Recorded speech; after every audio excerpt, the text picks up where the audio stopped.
Ash, no sé cómo se quita eso. Dolor abdominal agudo, signo de irritación peritoneal, diagnóstico precoz. Morbimortalidad, ¿sabe cómo se quita eso?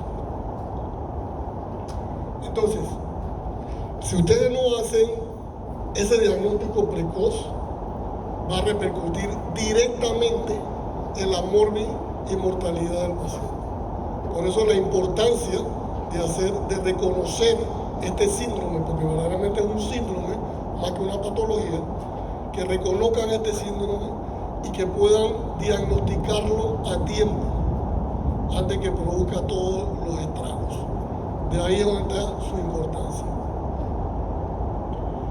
Entonces, hay muchas personas que confunden lo que es el dolor abdominal agudo con un abdomen agudo, que parecen cosas similares y muchas personas, muchos médicos lo manejan como si fueran lo mismo, pero no es lo mismo. Un dolor abdominal agudo es un dolor intenso, progresivo de 72 horas de evolución, generalmente asociado a síntomas gastrointestinales que obliga al paciente a ir a una atención médica. Entonces, yo puedo tener dolor abdominal agudo sin tener un abdomen agudo. Pero el que tiene un abdomen agudo tiene un dolor abdominal agudo. O sea, son sinónimos que no son sinónimos, sino que son síndromes distintos. Y como veremos más adelante, hay dolores abdominales que no son quirúrgicos, otros que sí lo son, y otros que son extraabdominales que producen dolor. Entonces, ¿en qué radica la importancia de esto? El dolor abdominal agudo es aproximadamente el 10% de los pacientes que llegan al cuarto de urgencia.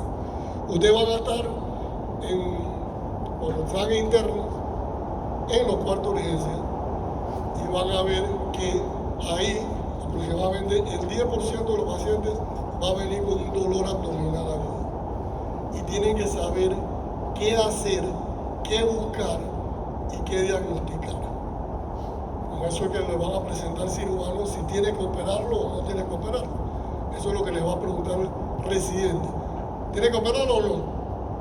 Sí, doctor, sí hay que operarlo. No, doctor, no hay que operarlo. ¿Okay? Entonces, y obviamente si se atrasan el diagnóstico, como ya les dije, eso va a repercutir en la morbimortalidad de estos pacientes.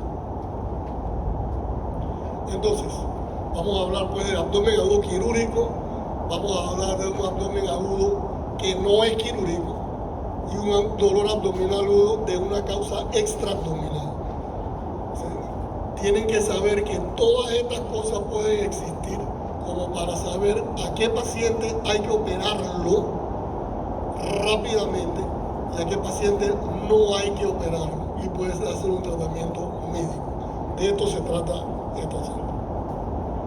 Entonces, antes que lleguemos a esto, tienen que saber algunas cosas del peritoneo. Yo sé que la anatomía ya se la saben, pero algunas cosas importantes de por qué se produce ese dolor y cómo se manifiesta inicialmente el dolor en todas las patologías abdominales. Y como bien saben, hay una capa parietal, un peritoneo parietal, que es el que recubre toda la cavidad abdominal, y hay un peritoneo visceral, que es el que recubre exactamente las vísceras que están dentro del abdomen. Son dos capas distintas y producen dos dolores distintos. Entonces, esto que ven ahí, más afuera, es el peritoneo parietal, y este que está entre las vísceras es el peritoneo visceral. Aquí ves, esta línea roja es lo que sería el peritoneo parietal, y que se ve mejor en otra, en esta que está aquí, lo verde es el peritoneo parietal. Y vamos a ver por qué es tan importante hacer esas distinciones. Esto es lo mismo, peritoneo parietal y visceral. Entonces, Esto es de suma importancia. ¿Qué estímulos producen dolor en el peritoneo visceral, el que está pegado a las vísceras? Y esto es sumamente importante, y esto es pregunta que les voy a hacer siempre: ¿cuál es qué estímulo produce un dolor visceral? Y son estos: distensión de la víscera, inflamación de la víscera, torsión de la víscera, tracción de la víscera o isquemia. Yo puedo cortar un intestino y eso no produce un dolor visceral. O cortarlo y eso no le va a producir dolor. Pero si hay una obstrucción distal y la víscera se dilata, el intestino se dilata, eso produce dolor. Si hay una brida agarrando un intestino y lo tracciona, eso produce dolor. Y van a ver a dónde se produce ese dolor. Entonces, se estimula el sistema nervioso autónomo y el dolor se siente de manera difusa. El paciente no puede localizarlo. Entonces, ¿a dónde le duele? Me duele por aquí. Por aquí me duele. Él no puede localizar el dolor. Y esto es debido a que estas fibras que transmiten el peritoneo visceral son fibras que no son mielinizadas y de su conducción es muy lenta. Entonces, la colocalización, ya le dije, es más o menos de la línea media, pero puede ser anterior, medio o inferior, nada más porque, y esto tiene que ver con la organogénesis, cuando se forma el intestino y en su clase de embriología. En el intestino anterior, que va desde el estómago hasta la segunda porción del duodeno, el paciente te va a decir: me duele por aquí, por el área epigástrica. Todas las patologías que son de este lugar, donde el estímulo doloroso es distensión, tracción o torsión, va a doler de manera difusa a nivel del epigastrio. ¿Okay? Ahí es donde se siente el dolor. El intestino medio va desde los 2/3, la tercera porción del duodeno, hasta 2/3 distales del colon transverso. Y ese dolor es periumbilical. Usted dice: ¿usted dónde le está doliendo? Me está doliendo por aquí. Cuando tiene una obstrucción intestinal del intestino delgado, van a decir: me duele por aquí. Está distendido y nunca localiza el dolor. El paciente no va a decir: me duele aquí, no, me duele por aquí. Y te lo pone con la mano así: me duele por aquí, por el abdomen. ¿Okay? Intestino posterior, el que va del colon transverso distal hasta el recto. Y ese dolor se ubica en el área suprapúbica. Entonces, acá lo van a ver mejor en un diagrama.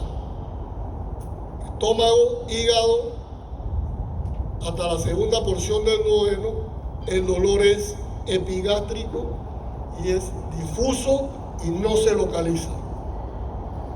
Si empieza desde la segunda porción del duodeno, todo el intestino delgado, colon ascendente y transverso, es en el mesogastrio, o sea, en la área periumbilical, y no se localiza. Por eso es que cuando tienen una apendicitis aguda, ¿cuál es la fisiopatología? Ya dieron apendicitis aguda, ¿no? Si yo le digo con una palabra, díganme cuál es la fisiopatología de la apendicitis aguda. Una palabra. Obstrucción. Entonces, se obstruye el apéndice y ¿qué sucede? Se distiende. Y eso, por distensión, eso es un estímulo de un dolor visceral. Y por eso el paciente dice: me dolía por aquí, por el área umbilical, porque hizo una distensión del apéndice. Ya después, cuando viene el otro, le voy a explicar más con el dolor parietal por qué entonces después lo localiza. ¿Okay? Y si le duele el lado de la patología está en este lado, el dolor es suprapúbico. Los pacientes que tienen inflamación de diverticulitis, por ejemplo, dice, me duele aquí abajo. No localiza el dolor, sino dice, me duele por aquí abajo.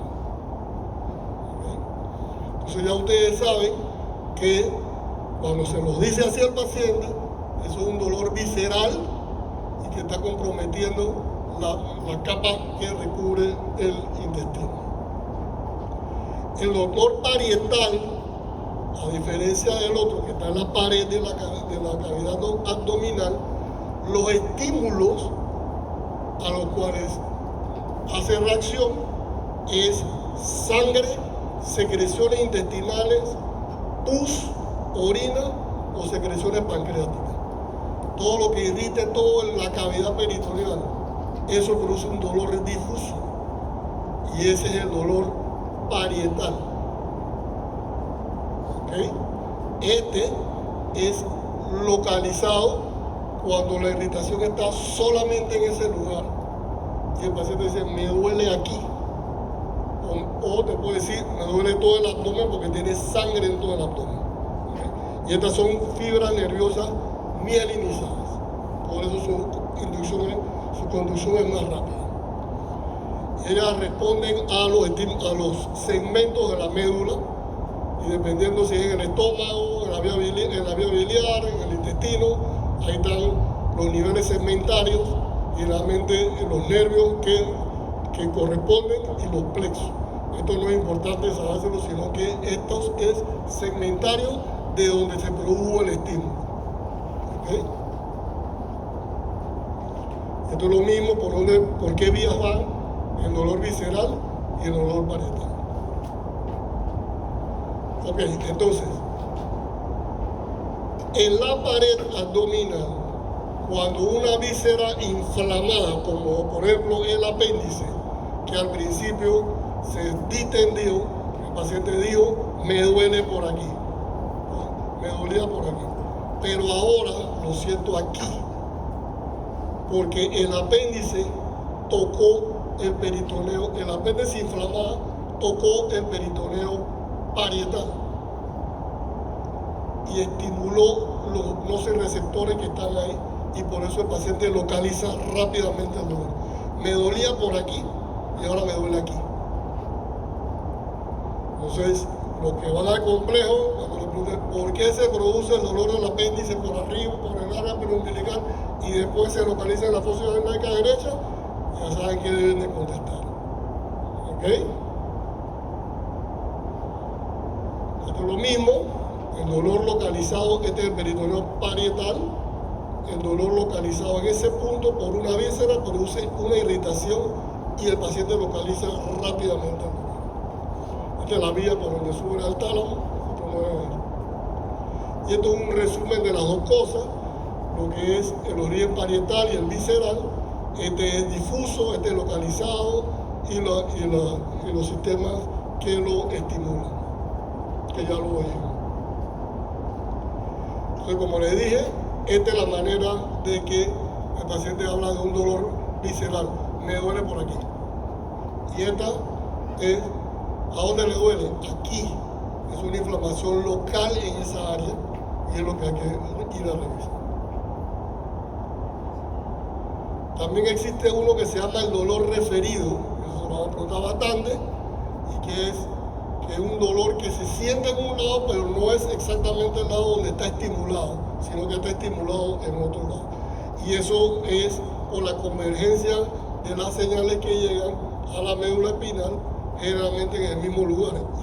Y el cerebro tiende a confundirse por dónde está el dolor y lo interpreta que está en otro lado. Como por ejemplo el famoso dolor en el brazo del corazón, que es aquí, los dolores del hombro derecho, que son productos que pueden ser de la vesícula biliar, de la hepatitis, o del lado izquierdo. Todos estos son dolores referidos. Deben conocerlo porque si el paciente le dice, me duele en el hombro, no vayan a pensar, no, esto no tiene una patología abdominal. Sí la puede tener, aunque le duele el hombro. ¿Okay? Y esto es lo mismo que le dije en el lado derecho o en el lado izquierdo del hombro, la patología donde está. Y este es el resumen de las tres, pues, el dolor visceral, parietal y el dolor referido.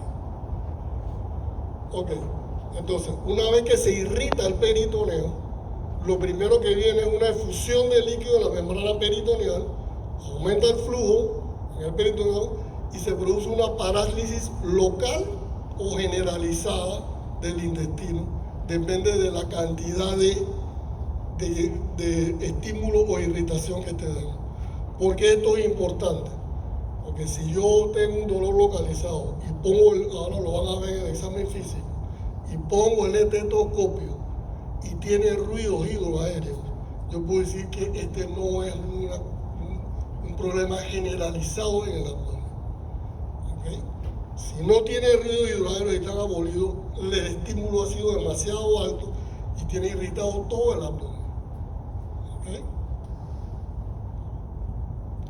Entonces tienes peritonitis localizada y peritonitis generalizada, con esto que le dije.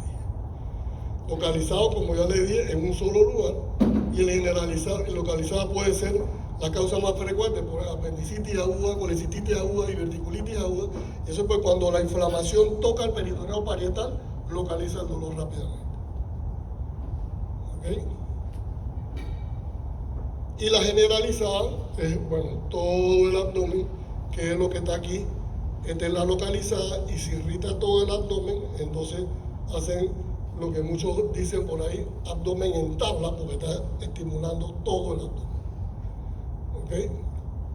Y lo que le estaba hablando de los ruidos hidroaéreos, muy importante para cuando hacen las evaluaciones en el cuarto de urgencia. Eso es lo que le va a preguntar al residente. ¿Y cómo tiene los ruidos? Usted le contesta, los ruidos están presentes, él no va a pensar que aquí hay algo muy severo, sino que puede ser manejado médicamente.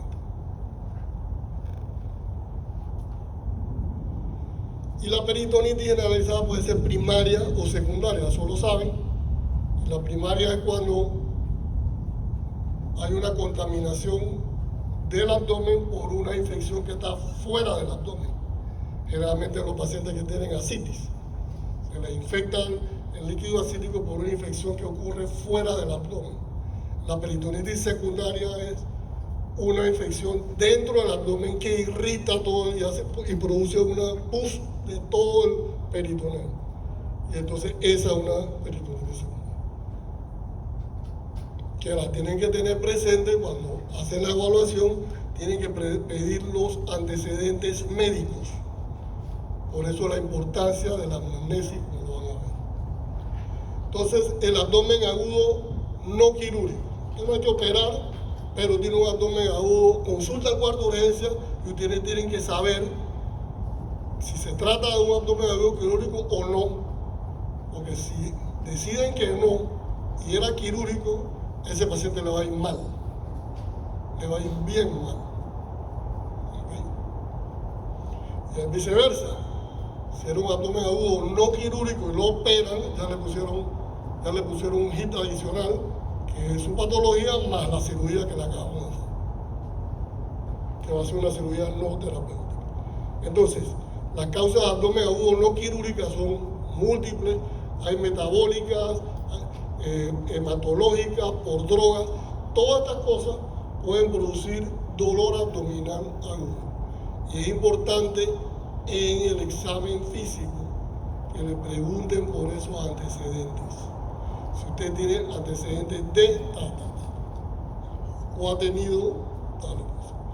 Esto es lo mismo, las causas de abdomen agudo médico, ya sean úlceras a nivel gastrointestinal, obstrucciones del colon irritable, obstrucciones que no producen necrosis. Y lo mismo una hepatitis, por ejemplo, o una pancreatitis. Causas de dolor abdominal extraabdominal son muchas. En el tórax tú puedes tener una neumonía en el tórax y tener un dolor abdominal.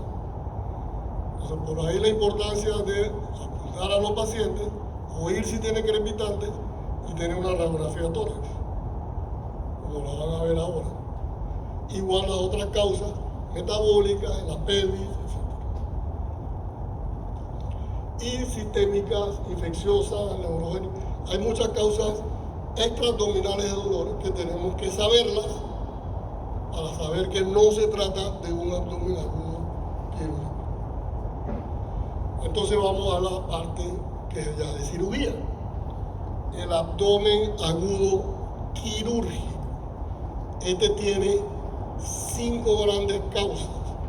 Y la primera es hemorrágica, cuando hay un trauma y se produce sangre en el abdomen. Tiene una irritación de todo el peritoneo y eso produce un abdomen agudo, un abdomen entrable. Ese paciente hay que operarlo. Asimismo, como el trauma, pueden haber pancreatitis hemorrágica, ruptura de un vaso espontáneo y aneurismas arteriales que hacen fuga o se rompen. La causa infecciosa, una apendicitis aguda que inicialmente era localizada y que ahora se perforó y hay pus en toda la cavidad abdominal. Igual una colecistitis, igual una diverticulitis del colon que se perforó y ahora hay pus en toda la cavidad. Y las causas, otra causa de perforación, úlceras perforadas o la diverticulitis o un cáncer gastrointestinal que empieza con una obstrucción intestinal y termina con una perforación. Y las causas de isquemia en los pacientes que hacen obstrucciones intestinales, que si eso no mejora, esa parte del intestino queda sin irrigación y produce una isquemia intestinal. Ok, entonces, ¿cómo yo puedo saber si esto es quirúrgico, no es quirúrgico? ¿Qué tengo que hacer? ¿Cómo debo evaluar estos pacientes? Si hacen una buena anamnesis y un examen físico, tienen el 85% del diagnóstico establecido. Y ahora se les voy a decir por qué. Y eso lo pueden agregar exámenes de laboratorios y estudios de imágenes y van a tener que hacer 100% del diagnóstico hecho. Entonces, de aquí es donde está la importancia de hacer esto rápidamente. En la anamnesis, como ya le dije, los antecedentes quirúrgicos. Si yo le estoy evaluando a un paciente que tiene dolor en la fosa ilíaca derecha y me dice que ya lo operaron de apendicitis, ¿qué es lo que no debe tener? Apendicitis. Si estoy evaluando a un paciente que tiene dolor en el hipocondrio derecho y tiene una cirugía laparoscópica que dice que le sacaron la vesícula, no voy a pensar que tiene una colecistitis aguda. Entonces, es importante buscar los antecedentes quirúrgicos y sobre todo los pacientes que son esplenectomizados, porque esos son inmunosupresores y que van a ver por qué es importante. Y los médicos, bueno, por todos los antecedentes, las patologías médicas que les dije que pueden producir un abdomen agudo. Y los pacientes inmunosuprimidos. Esos son aquellos que han recibido un trasplante, esteroides, quimioterapia o neoplasia, porque esos pacientes generalmente no manifiestan los dolores iguales que otras personas. Tienen unas manifestaciones subclínicas y hay que ponerle mucho ojo a eso. En la medicación, si están tomando esteroides, la probabilidad de perforaciones intestinales. Si han tomado analgésicos en el momento de la evaluación, es porque pueden enmascarar el dolor, porque eso es un poco relativo. AINE, enfermedades ulceropépticas, que está íntimamente relacionado. Y antibióticos, porque si tienen un cuadro de dolor bajo y diarreas, eso puede ser una colitis membranosa por Clostridium difficile. Los hábitos intestinales, siempre en la evaluación, cuando vayan a presentar estos pacientes a un residente, esto es lo que le va a preguntar. ¿Pero está canalizando vaso o no? Sí, doctor, sí está canalizando vaso. Bueno, él dice que sí. O no está canalizando. ¿Tiene diarrea? Sí tiene diarrea, no tiene diarrea. Y en todas las pacientes mujeres, la historia ginecológica es importante. Porque ese es el diagnóstico diferencial a diferenciar, obviamente, del hombre. Entonces, esto es una mnemotecnia para lo del dolor, Alicia. Se lo usan mucho, pero realmente esto es, aparición del dolor. ¿Cuándo le apareció? ¿En qué momento? ¿Qué estaba haciendo en ese momento cuando le apareció el dolor? ¿A dónde está localizado? ¿Qué tan intenso es? De 1 al 10, esto lo tienen que poner en las notas, del 1 al 10 tiene un 8 de 10 de intensidad o 3 de 10. La característica, dónde estás, si se fue a un lado, si se irradia a otras áreas, y qué lo agrava o qué lo disminuye. Mire, si me pongo en esta posición, se me calma. Si como, se me calma. Si como, se me pone más fuerte. O sea, estas cosas son importantes ponerlas en la historia, importante que se lo digan a los residentes de cirugía cuando vayan a hacer su evaluación. Entonces, hay una manera mucho más rápida de poder decirme qué tiene este paciente. Si piensan en una gelatina, estas 3 primeras cosas ubican rápidamente un diagnóstico diferencial: el género, la edad y la localización. Si uno de ustedes, hombre, viene con un dolor en la fosa ilíaca derecha, hombre, 20, 25 años, dolor en la fosa ilíaca derecha, ¿qué puede tener? Apendicitis aguda. Eso es el diagnóstico más probable. Pero si fuera una mujer, ¿dirían que tiene una apendicitis aguda de una vez? ¿La puede tener? Sí, sí, la puede tener. ¿Pero qué puede tener? Un embarazo ectópico, y más frecuente que un embarazo ectópico, una enfermedad pélvica inflamatoria. Que la enfermedad pélvica inflamatoria no necesita operación, no es quirúrgico, se trata con antibióticos. Pero si tiene una apendicitis, sí hay que operarlo. Sí hay que operarlo. Pero si yo te digo que el hombre tiene 75 años, hombre de 75 años que tiene un dolor en la fosa ilíaca derecha, ¿puede tener apendicitis? Sí, claro que puede tener apendicitis. ¿Es probable? Es una probabilidad baja. Puede tener cualquier otra cosa. Puede tener una neoplasia perforada, puede tener un cuerpo extraño ahí, puede tener una diverticulitis de esa área, y ya deben de pensar en otro diagnóstico, solamente por la edad. Aunque sea del mismo género y en la misma localización, la edad hace la diferencia. Entonces, un paciente joven yo puedo hasta operarlo sin ningún estudio adicional. Pero un paciente de 70 años o de 60 años, tengo que decir, espérate, vamos a hacerle un cambio. Tengo que estar seguro que no tiene otra cosa. ¿Okay? Y obviamente, los antecedentes médicos y quirúrgicos que le dije, si hay traumas, si hay infecciones, si hay neoplasia, y esto es importante, la apariencia del paciente. A veces nos presentan pacientes de cuarta urgencia, si doctor tiene apendicitis aguda. Mire qué pasa, pues. Una persona caminando, se sienta así, se tira ahí. ¿Y dónde le duele? Bueno, me dolía por ahí. Paciente con apendicitis aguda, primero no viene caminando así, y viene con su fascia y que le duele el área. O sea, eso se nota. Por eso tienen que ver pacientes en los hospitales. Esto del ojo clínico existe. Es importante que lo desarrollen. Cuando ven un paciente y dicen, este paciente no está bien, algo le está pasando. Apenas verlo, este paciente no está bien. Cuando operan a un paciente y al día siguiente lo ven y dicen, algo no está saliendo bien aquí.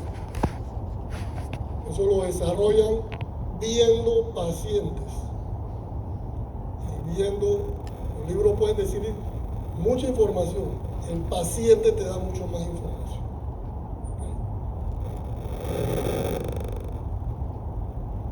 ¿Eso fue un ronquido? No, fue el micrófono. El micrófono. Entonces, como les decía, la edad en una paciente mujer, siempre la historia ginecológica y hacerle un CAT a ver si verdaderamente tiene apendicitis o no. En el hombre, presenta signos de apendicitis aguda, puede ir al salón de operaciones dependiendo de la edad.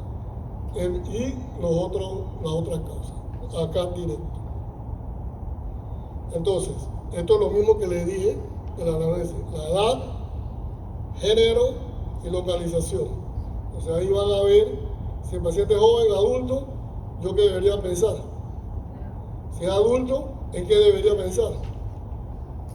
Siendo hombre y el dolor localizado en el lado derecho, solamente la edad me hace pensar en otras patologías. No es que no pueda tener una apendicitis, sí la puede tener, el adulto la puede tener, pero tengo que descartar que no tenga esa otra patología.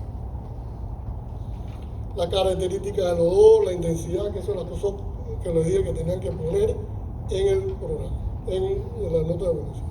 Cuándo comenzó y todas estas cosas. ¿Y qué lo agrava o qué lo disminuye? Esas son preguntas muy importantes. Entonces, como le digo, localización. Generalmente, quirúrgicamente, hablamos de 4 cuadrantes. Hay otros que hablan de 9 cuadrantes, lo verán, pero generalmente hablamos de 4 cuadrantes.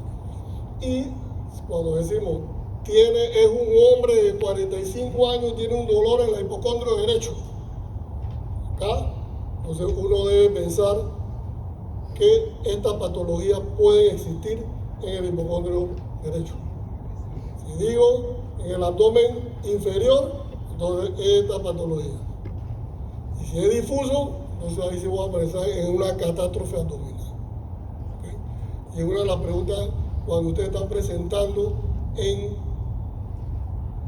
las rotaciones, ¿cómo era el dolor? ¿Era difuso o era localizado? Hay que aprenderse eso. ¿Era difuso o era localizado? Lo primero que le voy a preguntar a cualquier funcionario. ¿Okay? Hagan lo mismo en 4 cuadrantes. Creo que la que viene es la que de los 9 cuadrantes, pero esto es ya como demasiado exagerado. Generalmente usamos los 4 cuadrantes. Así localizamos rápidamente el dolor, hombre o mujer, y la edad. Estos son ejemplos de eso. Si me habla del dolor está acá, si está arriba, está abajo, eso es los mismos patologías que he estado mencionando. Igual acá, también acá, las mismas patologías. Igual acá, donde se ubican, igual acá. Entonces, cuando tengan las rotaciones, acuérdense de eso: género, edad y localizado el dolor. Y después viene la parte de desde cuándo le está doliendo.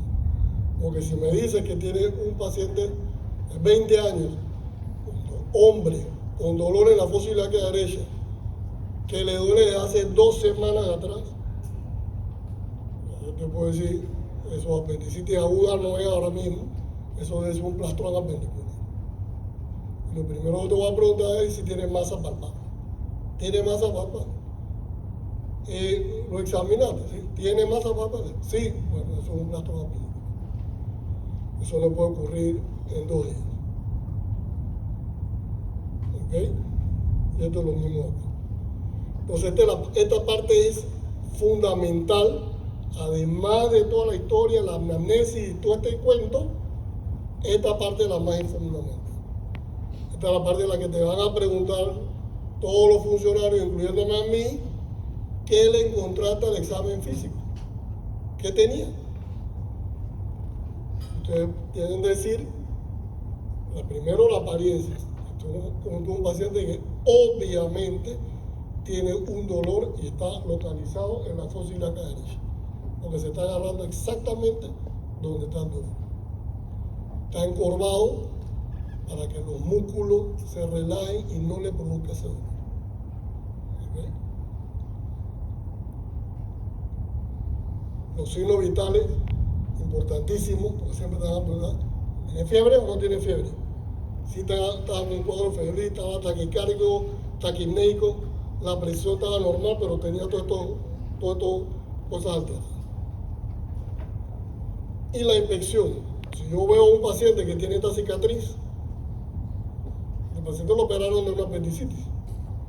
O sea, puede tener dolor ahí, pero apendicitis no debe tener. O sea, antes de llevarlo al salón de operaciones, aunque tenga 20 años, tiene que decir, vamos a hacerle un CAT. Porque obviamente algo lo operaron aquí de apendicitis. Y esto que se ve acá, una masa abultada es una hernia. Esto se toca, se ve y se toca. Y eso es una causa de obstrucción intestinal, es una causa de isquemia intestinal. Si viene un paciente con dolor abdominal que tiene eso, necesita operarlo. No hay que darle vuelta a ese paciente, hay que operarlo. Este paciente tiene una cirrosis descompensada, tiene circulación colateral, tiene ascitis, y si me dicen R7, nosotros tiene un abdomen agudo, sí, pero ese abdomen agudo puede ser por cualquier causa que tenga de esta ascitis. O sea que antes de que yo piense que tiene una peritonitis secundaria, voy a pensar que tiene una peritonitis primaria. Entonces, hazle un CAT abdominal.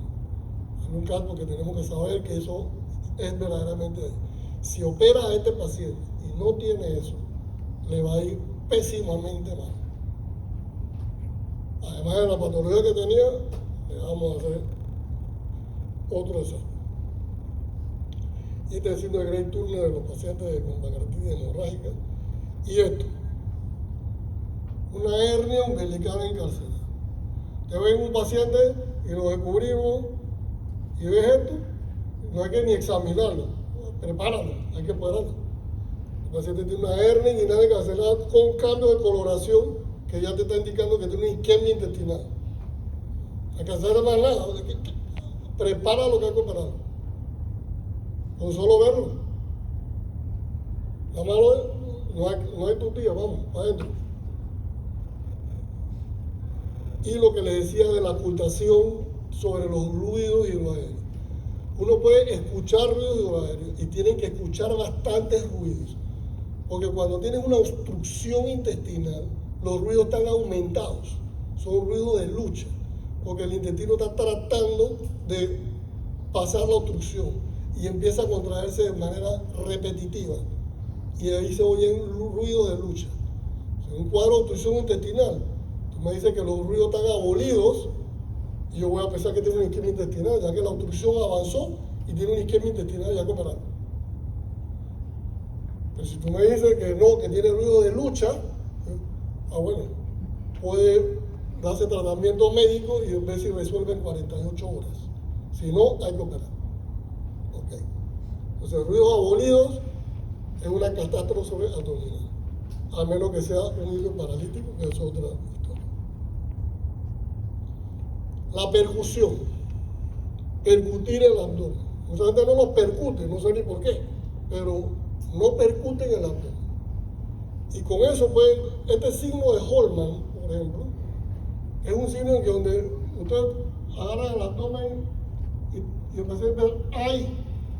Eso es obviamente que hay irritación peritoneal si solamente le estás poniendo una percusión leve y le está doliendo. Entonces, eso, obviamente hay una irritación peritoneal ahí. Si no llover es que desaparece la matidez hepática y eso siempre tiene que estar mate arriba. Si de repente no está mate, ¿qué es lo que hay ahí? Aire. Y si hay aire ahí, hay una víscera rota. No puede ser otra cosa, hay una víscera rota. También está el punto de Castel en la esplenomegalia y la matidez cambiante en la ascitis. La palpación es la parte más importante de cualquier cirujano. La palpación. Y sobre todo si hay dolor, defensa y rebote. Tres cosas que le tienen que mencionar a todos los residentes de cirugía y a todos los funcionarios. Ya, pero tenía dolor, sí, le dolía el hipocondrio derecho. Defensa, sí tenía defensa. Rebote, sí tenía rebote. Eran las tres cosas, este paciente está bien mal. ¿Okay? Puntos dolorosos los hay, los vamos a ver, signos clínicos importantes y masas palpables. Como le digo, si ven una masa palpable en la fosa ilíaca derecha de un paciente joven, es un plastrón apendicular. hay que darle vuelta y ese paciente no hay que operarlo. Al paciente hay que darle tratamiento médico. Estos son los puntos dolorosos más importantes, que está el punto de McBurney, el punto de Morris, que casi igual al punto de McBurney, y otro punto como el punto cístico arriba, que es donde se hace el signo de Morris. Y algunos signos clínicos, que estos sí se los van a preguntar. No tanto, porque esto es cuando unen la fosa y la caderencia, el paciente siente una presión o una molestia en el epigastrio, se signo de Aron. El de Bloomberg es rebote, Bloomberg no es más que rebote. El Chandelier es cuando en la mujer, cuando hacen el examen ginecológico y mueven el cervix, si ese paciente tiene una enfermedad pélvica inflamatoria, va a pegar un grito al cielo. Si tiene una apendicitis, no le va a molestar o que le muevan el cervix. Entonces, si tienen alguna duda, clínicamente pueden saber si hay una u otra, si están en el interior, pueden decir, este paciente tiene una enfermedad pélvica, esta paciente, o tiene una apendicitis. El iliosoba es el signo de la apendicitis, levantan la pierna, la flexionan un poquito y a ver si le duele. Y eso es irritación de la apendicitis. Lo mismo acá, signo de Murphy, cuando el paciente inspira, hace una inspiración y hunde donde está el punto de Murphy. Eso es porque la vesícula en la inspiración, el diafragma sube o baja. No se me olvida eso. Baja. El diafragma baja, ¿qué pasa con la presión intraabdominal? Aumenta. Y entonces la vesícula tiende a irse hacia arriba. Y como la vesícula se va hacia arriba y usted está tocando, en ese momento